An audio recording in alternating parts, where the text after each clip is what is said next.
Жастар жылы жаңа леппен бастау алып жатыр. Алматыда Абай атындағы Қазақ ұлттық педагогикалық университетінің ұйымдастыруымен жастар жылының ашылуына орай Медеу мұз айдынында актив стайл жаппай сырғанау акциясын өткізді. Шараға білім шаңырағының басшылығы бастаған 700-ге жуық білім алушылар мен 100-ден астам профессор оқытушылар құрамы. Нұр Отан партиясының Алматы қалалық филиалы, Алматы қаласы жастар саясаты мәселелері жөніндегі басқармасының өкілдері қатысты. Елбасы айтқандай, мемлекетіміздің келешегі жастардың қолында. Ендігі кезекте өскелең ұрпақтың сапалы білім алып, тәуелсіз еліміздің тұғырын биік етуге атсалысулары қажетті.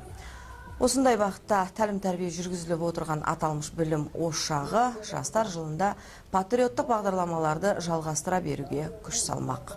Бұл жыл елбасының айтқанындай қазақтың жастарына болашағына өте сенемін деп еді.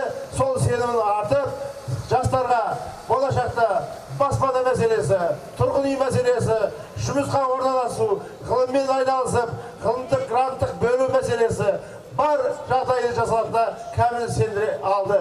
Ол іс енді басталады. Соған Абай атындағы Қазақ ұлттық университетінің бар студенті өз үлесін қосады. Флешмоб университет өнерпаздарының концерттік бағдарламасымен жастардың жаппай сырғанауына ұласты.